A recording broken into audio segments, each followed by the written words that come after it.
Selamat pagi anak-anak, gimana kabarnya hari ini? Semoga semuanya tetap sehat dan tetap semangat belajar. Pembelajaran kali ini kita akan mempelajari mata pelajaran pendidikan Pancasila dengan materi nilai dan norma Pancasila dalam kehidupan sehari-hari.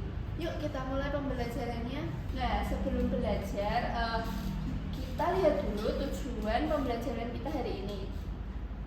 Setelah mengikuti pembelajaran ini, kalian diharapkan mampu. Yang pertama, mengidentifikasi nilai-nilai Pancasila. Yang kedua, menjelaskan macam-macam norma.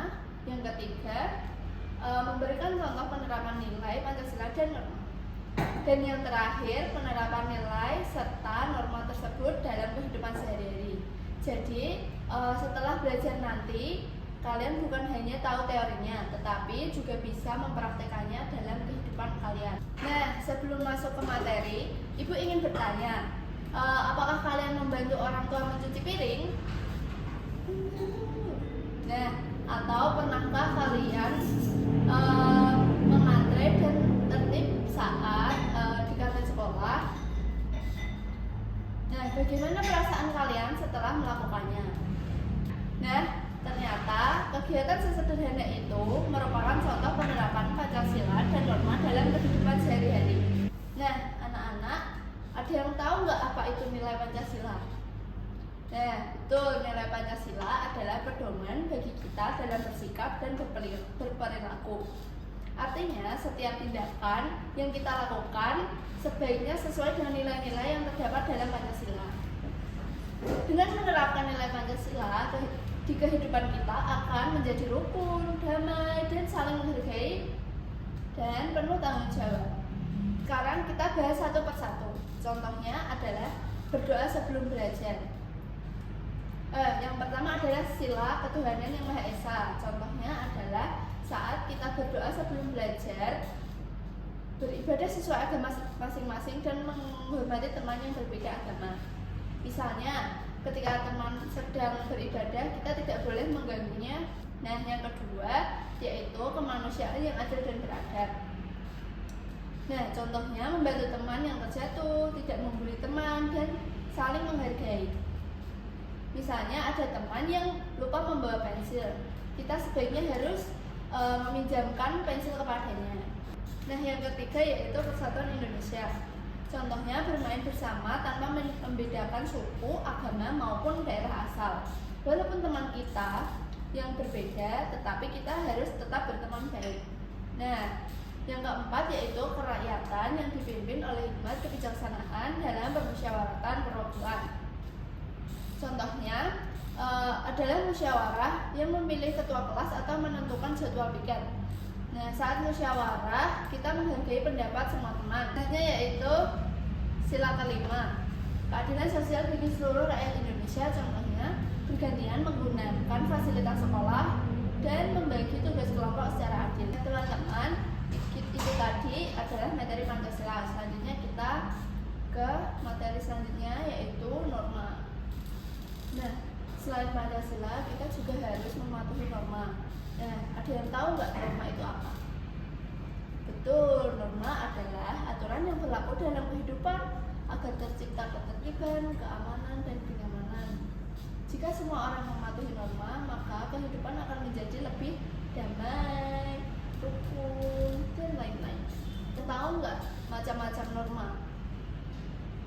Norma itu ada 4, yaitu nah, betul, yang pertama adalah norma agama, norma kesopanan, terus norma hukum, norma sosial. Nah, sekarang kita akan bahas satu persatu dari keempat norma tersebut.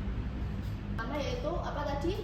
Norma agama. Contohnya adalah beribadah, berdoa sebelum makan, dan menghormati yang berbeda agama.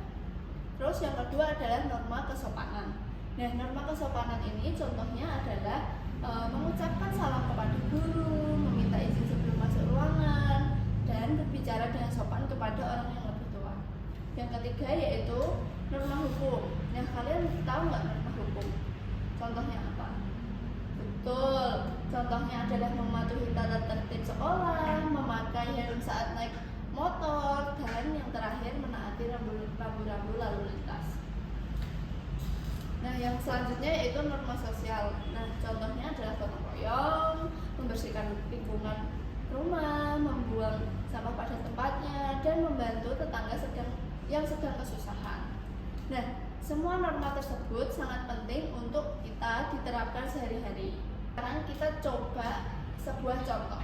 Bayangkan jika kalian sedang bermain, tiba-tiba ibu meminta kalian untuk membantu menyapu di rumah. Nah, tetapi teman kalian itu sudah menunggu di luar rumah. Menurut kalian, apa yang sebaiknya kita lakukan? Apa sebaiknya teman-teman lakukan? Nah, jawabannya adalah kita harus membantu orang tua terlebih dahulu sebelum bermain sama teman. Mengapa kita harus membantu orang tua terlebih dahulu? Nah, karena membantu orang tua itu merupakan bentuk tanggung jawab dan menghormati keluarga. Nah, setelah selesai membantu, barulah kita bermain bersama teman selanjutnya, yaitu contoh berikutnya yaitu kalian melihat teman yang menyontek saat ulangan. Nah, gimana tanggapan kalian? Apakah kalian ikut menyontek atau kalian akan menasihati? Nah, betul, sebaiknya kita tidak ikut menyontek karena kita dapat mengingatkan teman dengan baik atau melaporkan kepada guru apabila diperlukan. Dengan begitu kita telah menerapkan sikap jujur, bertanggung jawab, dan menaati aturan sekolah. Sekarang coba kalian renungkan nilai Pancasila apa saja yang kalian sudah pelajari hari ini. Nah, yang kedua, norma apa saja yang paling sering kalian terapkan di rumah. Nah, semoga setelah pembelajaran ini kalian semakin semangat menerapkan nilai Pancasila dan norma dalam kehidupan sehari-hari. Baik anak-anak, hari ini kita telah belajar mengenai nilai dan norma Pancasila dalam kehidupan sehari-hari. Ingat, Pancasila bukan hanya untuk dihafalkan, tetapi juga bisa diamalkan dalam kehidupan sehari-hari.